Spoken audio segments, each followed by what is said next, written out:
Welcome back for another episode of the Glue Guy podcast. Today, the plan is to explore the NBA playoffs and the many exciting storylines that have already come out despite us being only 8 days in. We'll explore the NFL draft and how team selections might have impacted their Super Bowl odds. We'll have a couple of quick hits on the NHL playoffs and another week of the MLB season. And we'll introduce a new segment with a few guests where we'll explore who you might consider starting a new franchise with, and we'll have a couple of caveats. All of that and a little bit more on this week's episode of the Glue Guy podcast. Let's get into it.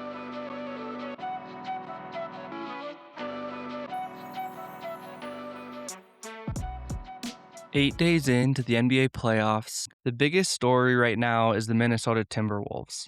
The Wolves are up 3-1 in their series against the Denver Nuggets. Game 5 tomorrow played in Denver. Unfortunately, Minnesota has lost their two starting guards, one of the best players in the league, Anthony Edwards, and Dante DiVincenzo. Ant's injury has been labeled a bone bruise and hyperextension, and it seems like that's going to result in him missing a couple of weeks. After both of those players went out, though, we got an all-time performance from Ayo Dosunmu, 43 points on 13 of 17 shooting, 5 of 5 from 3, and 12 of 12 from the free throw line. Second most points by a reserve player in 50 years of playoff history. The Timberwolves will have 3 chances to close out this series. We'll see if Jokic and Murray can prevent that. Let's jump out to the East Coast, though, where one of our number 1 seeds is quickly becoming a real upset threat. The Magic lead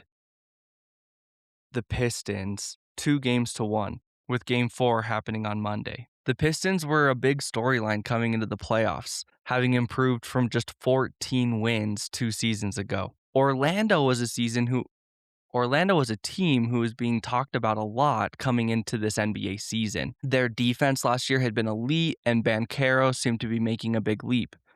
But after a disastrous season, ending with the team sort of quitting on their coach in the last game of the year, they somehow have turned things around, blowing out the country's favorite Hornets in the play-in game, and now giving Detroit everything they can handle and maybe more. Cade Cunningham obviously coming back from a collapsed lung right before the end of the season. We'll see if him and the rest of his gang of misfits can prevent this 8-1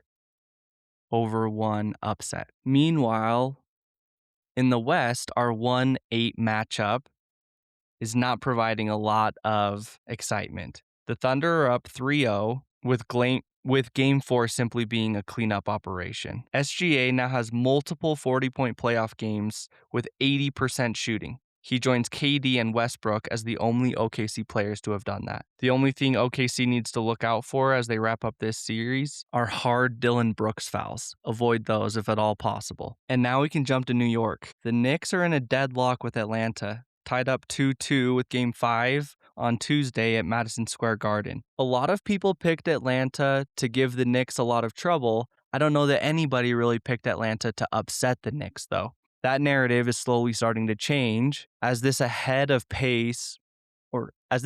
schedule Hawks team, maybe even more ahead of schedule than we originally thought. We'll see what Jalen Brunson, Karl Anthony Towns, and Josh Hart might be able to dial up back in Madison Square Garden this week, though. A quick note, I'm recording this at 8 p.m. on Sunday, so 3 of the 4 games from today have been wrapped up, but the Lakers game just tipped off. We'll get into all 4 of the remaining matchups, but want to name that I won't know the result of the Lakers game, but you will when you're listening. Celtics win Game 4 tonight, 128-96. Which gives Boston a 3-1 series lead. Boston absolutely demolished Philadelphia tonight, even with Joel Embiid coming back into the lineup. Joel looked a little slow, out of shape, a lot like he has almost every playoffs every year of his career because he's never playing a full season and never coming into this fully healthy or fully in shape. On the contrary, Brown and Tatum look as healthy as ever and ready to make a deep playoff run with really no regard for who stands in front of them. 8 days into these playoffs, and I think the Celtics would likely be my pick for the team to come out of the Eastern Conference. I don't want to bury, however, the impressive run that Edgecombe and Maxey have had over these first 4 games together. I'm not sure what Philadelphia fans are hoping for, but my push would be to push out Embiid and allow these 2 great guards to cook for the next 15 years. Toronto wins Game 4 tonight, 93-89, bringing that series to a 2-2 tie. 93-89 is not a score we would have expected in this Toronto and Cleveland matchup. The Cavaliers are a team that cannot play defense. So holding a team to 93, you would assume they would have won tonight. But Donovan Mitchell and James Harden and cast were held to just 89 points. Now, a lot of you might be thinking this is a tale as old as time, James Harden choking in the playoffs. And it might be the case. My hope, however, is that this Cleveland team will pull this series out and give us a much more interesting round 2. Donovan Mitchell has been one of the best 5 guards in the NBA this season and is going to have to put this Cavaliers team on his back, because we sure know that James Harden isn't going to. The Spurs win Game 4, 114-93, bringing San Antonio's series lead 3-1. The Spurs were down most of today's game, but with Wemby coming back, they were just too much to handle for this young Portland team. I know that we still have multiple rounds before this is a possibility, but I am still just praying for the Wemby-Chet matchup. Nothing in NBA playoffs is better than 2 guys who truly dislike each other. And in a league full of buddy-buddy guys right now, Chet and Wemby are not that. Hopefully looking forward to a Western Conference Finals matchup between those 2 guys. And now the Lakers are up 3-0 in the series. My assumption is, when you're listening to this, they will have wrapped up Game 4 with another win. KD being out again, and the Rockets being the disaster that they currently are, LeBron and company are just a little too much to handle. It's given me pause about my answer last week to who would win the 2015 Cavs or the 2026 Lakers. LeBron doesn't look like he's missed a beat. Tying the game up and forcing overtime at the end of Game 3 with that 3-point shot was insane. For him to be doing this at this age, I just really can't even comprehend. And it seems like Luka will definitely come back in round 2, and that there's a possibility that Reeves could come back by the end of this series. Here's the thing about these playoffs. We're 2 weeks in, and we've had torn ACLs, torn Achilles, appendectomies, hamstrings, obliques. Right now, the healthiest team is going to be the team that's going to win the finals. The exciting thing, though, this bracket is wide open in a way that it hasn't been in quite a few years, and I'm here for it.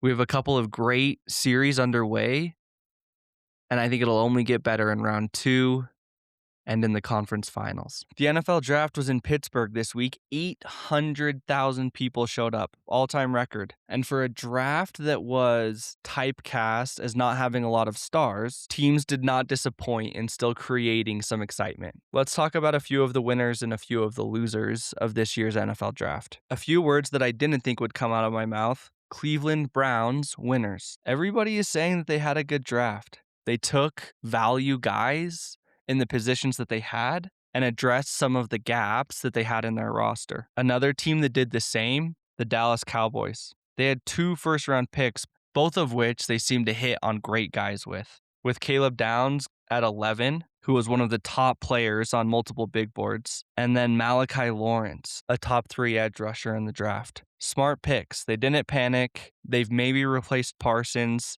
and they've definitely built depth. Always hard to identify losers in the draft, or maybe not so much. If you've seen all of the social media clips between Ty Simpson, Coach McVay, and Matthew Stafford, somebody in that Rams organization is certainly the loser. Whether it's McVay laughing at Simpson for talking about making history, whether it's draft analysts mocking the Rams for taking Simpson at 13, or whether it's Aaron Rodgers laughing at the fact that for the Packers, this didn't quite work out the way they thought it was going to.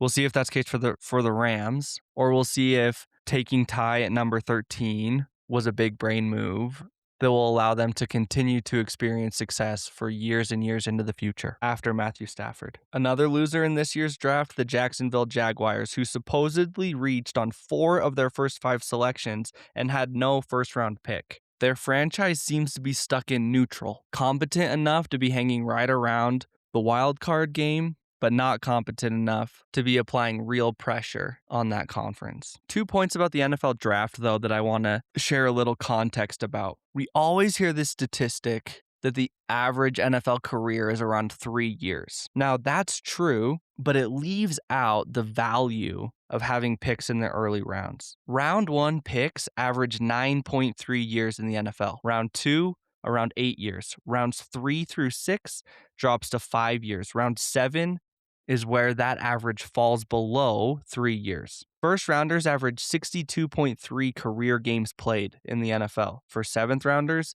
it falls to 28. 60% of all drafted players have careers of 5 years or less. This is why when your team bundles late round picks to move up in the draft, you should be cheering. Early round draft picks are just so much more likely to have long careers in the NFL for your team. The other thing that I was looking for in this year's draft is how NIL is impacting the players that are being drafted into the NFL. In 2026, there were 18 non-Power 4 players out of 257 picks. Roughly 93% of draft picks came from Power 4 teams. In 2025, that number was 89%. Before NIL, those numbers were closer to 82%. In the history of the NFL draft, there has always been a player selected in the first 3 rounds from an FCS team. This year, there wasn't. We talk a lot about the ways that NIL is impacting college football, and now we're seeing one of the ways it's impacting the NFL. Teams have more tape on the highest end and best players in college football playing against other high-end, great talent. It'll be interesting to see if this leads to teams making less bad decisions because they have more tape on guys playing against similar level athletes who are all going to be in the NFL.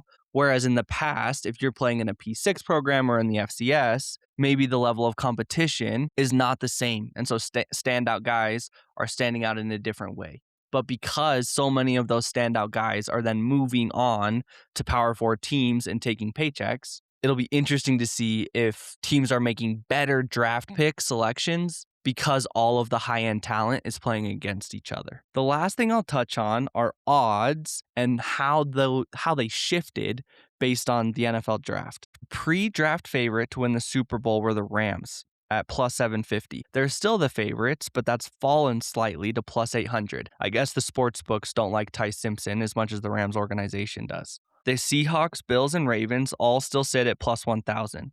The Cowboys, who were at plus 2,800, shifted to plus 2,500. The Eagles, who are at plus 1,900, shifted to 1,700. We didn't talk about Mekhi Lemon, but what a great pick for the Eagles. And the Bengals shifted from plus 2,500 to plus 2,200 after the Dexter Lawrence trade. Every year, the NFL draft feels so important for 72 hours. Then we're reminded that we have to wait until September to find out if anything our teams did actually mattered. Can't wait for the preseason, and I especially can't wait to see what Mendoza looks like in a Raiders uniform. 2 quick rapid-fire segments. First, NHL playoff hockey. McDavid is the best player in the world, and he might be going home in round 1. Back-to-back losses in the Stanley Cup Finals, and this year he might be going home at the end of round 1. President's Trophy winners, the Colorado Avalanche, are up 3-0 on Los Angeles. Cruising right now. I would not want to see them in round 2. And you might remember, I think from episode 1, the Sabres, who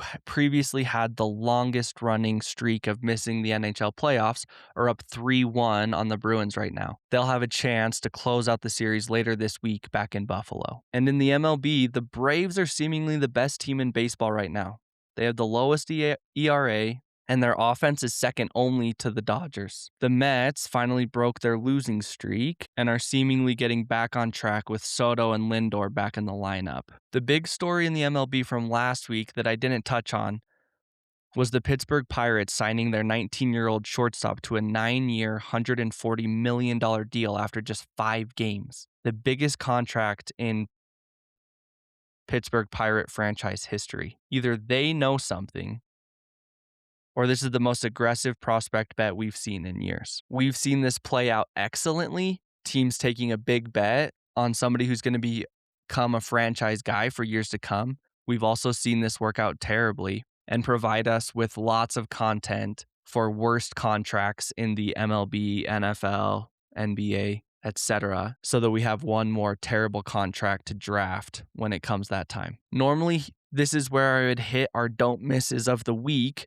but with the NHL playoffs, the NBA playoffs, the MLB season being so early in the year, no overly important golf tournaments going on, and the World Cup still a couple of months away, I don't have any specific watches this week. Obviously, there will be lots of exciting sports going on. Get it in when you can. And now we're doing something a little bit new today. This is the roundtable. Myself, Michael, Bill, Xavier.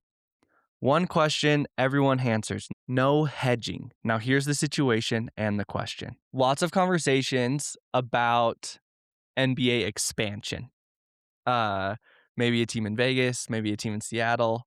We'll see. Adam Silver's trying to get a vote across the finish line. You are the GM of one of these franchises, and we're throwing the old rules out the window of the way the draft will work, and you building your new team. You're going to get to select one player, any player in the NBA, to start and build your franchise around with a few caveats. Can't be Luka, can't be SGA, can't be Wemby. So Dang it. you are the GM of one of these new teams. You need to build your team around your franchise star, but it cannot be one of those three players. Any initial reactions? I'm happy to go over and throw out some names. Obviously on the list, I think Cade Cunningham, Anthony Edwards, Tatum, Jokic, and Giannis are both 31, but I think still have to be on the list. Yeah. Jaylen Brown, Banchero, Jalen Brunson, Tyrese Halliburton. Anybody else you No. guys want to put on the list? I'm going to say no as well, but Not Halliburton. Respect for what he's done in the last couple of seasons, but no, I don't want to start my franchise with him. A name that you didn't say that was the first one that came to my mind was Cooper Flag. I was just thinking of the youngest possible talent out there that I'm convinced is already a superstar. He can score with the best of them in the league already. And is he 20 yet? Is he still a teenager? He's got to be 20 by now, but he's he's not going to someone win that Rookie of the Year, though. Do you want to add Con Knipple to the list, who will win Rookie of the Year? Is he going to win Rookie of the Year? I don't know. It's thought close. Flag passed him at the end of the year Because they allowed the play-in game to count because of Yeah, the petitions of Luka and Cade Cunningham. Yeah, Con didn't perform very well in that game. That's so Flag is a good one. The one thing that I was going to sort of like bring this in at the end as a caveat, but if you want the number one pick in this year's draft, I'll give you that as an option also. The list of players is there. We can add Cooper Flag, and you could take AJ Dabonsa, Darren Peterson, Cam Boozer, right? If you want one of those guys, I'm happy to give you that as well. For me, it's Anthony Edwards. Just his ability to take over a game and control the entire flow of a basketball game, I think sets him apart from some of the other names mentioned. And we've already gotten a glimpse to how he's proven it in his first few years. I think Cooper Flag is a great answer as well. He put the league on notice in his first year, like we all kind of expected him to. But I think for me, I still give the edge to Anthony Edwards, just because we've seen it already. 24 years old, 5 years in the league. And I think like saw right away, willing to take it to KD in his first playoff series, not afraid of anybody. And if you're building a franchise, I want a guy that's not afraid of the biggest moments or afraid of anyone. Yeah, Michael. Yeah, I love Anthony Edwards' charisma. He is a highlight reel. I mean, one of the best dunks I've ever seen in a regular season game was his where he dislocated his finger on the rim when he slammed it over. I think it was John Collins. But I mean, he's definitely a highlight reel. They made it to the Western Conference Finals each of the last 2 years, I believe. So he's knocking on the door of greatness. His injuries this last year, and then also the hyperextension that took place yesterday, those make me nervous about him moving forward. If I had to say someone though, this does sound ridiculous because he hasn't stepped on the court, but I would take AJ Dabonsa. I wasn't convinced of Cooper Flag last year. I loved him as a college prospect, and him and Con did an amazing job of taking their team to the Final Four. felt like they should have won that game. They choked it away against Houston late, but I watched almost every DeBonza game this year, and I think he's unquestionably the number one pick, regardless of who has that pick this year. And he's already NBA ready. So I would take the chance that he's the next best thing coming into the league. Bill takes the number one pick from the 2020 draft. Michael takes the number one pick from the 2026 draft.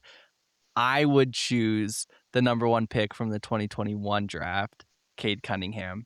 I think he has gotten better every single year, pretty dramatically. And I think that, sure, he had a collapsed lung or whatever the injury was this year, but he is a thick, strong player who is not spending tons of time up in the air doing acrobatic things. That's the thing that terrifies me about Anthony Edwards.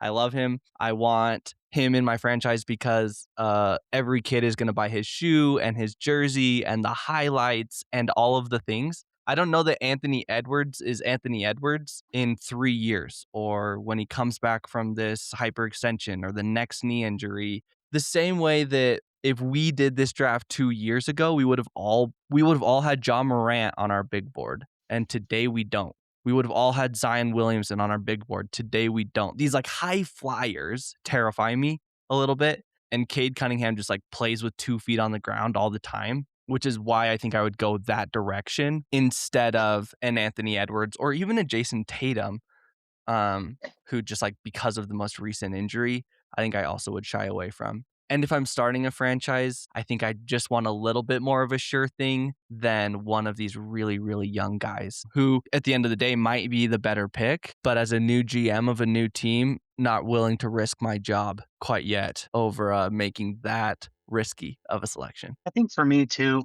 with Anthony Edwards, he's already got deep playoff experience, like Michael mentioned, and part of becoming an elite NBA player and leading your team to success and ultimately, hopefully, championships.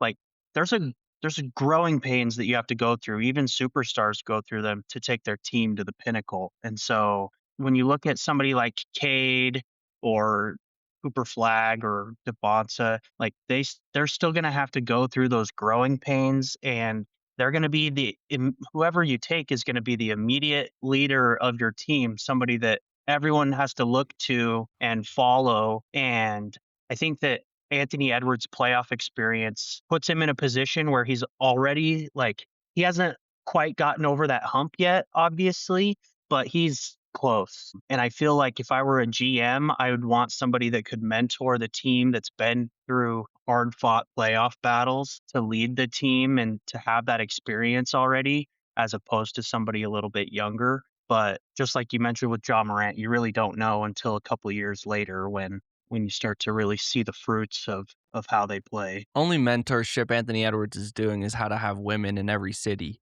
and kids in every other city. That's true. That is true. No, this is a callback to a debate that we had last year coming into the playoffs. We got into a heated debate about this between who's better, Jalen Brunson and Cade Cunningham. And the fact that you're taking Cade, I had the position of Cade was better last year, and both of you had the position that Jalen was better. They met in the playoffs. Jalen prevailed. I felt like I was eating crow after that. But I'm curious if your position has changed on who you think is a better player between the two, or is it Mine just hasn't. an age thing?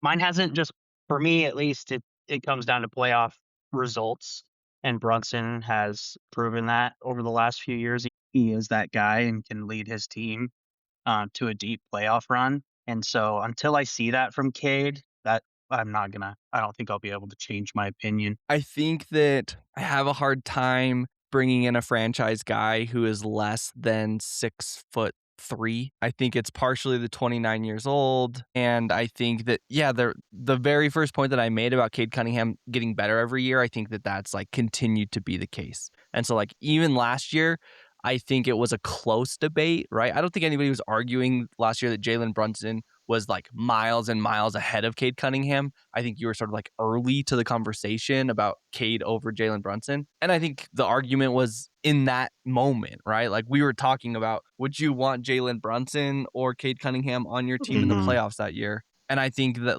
for me, it probably has shifted this year. And if it hasn't shifted, it's even closer. And a lot of that is just because Cade's even better this year than he was last year. I think he was 8th or 9th in MVP voting last year, and he's going to be 3rd or 4th in MVP voting this year, right? And I think would be one of the favorites, probably top 3. Can I ask another question?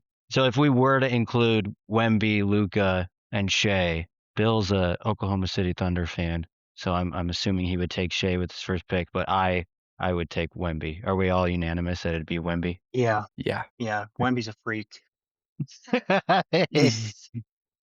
He's not the Greek freak, but he's a freak.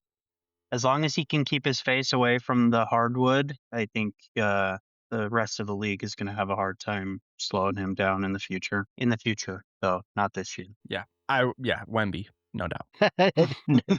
The end.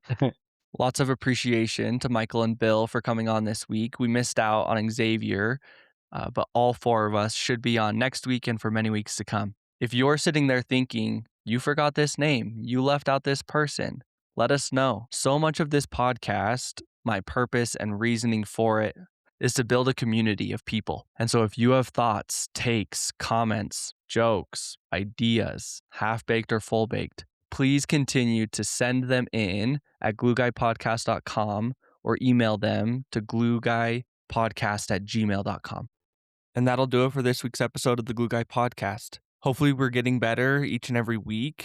I think there's more and more exciting things to come. But until then, have a great week and keep doing all those things that glue guys and glue girls do.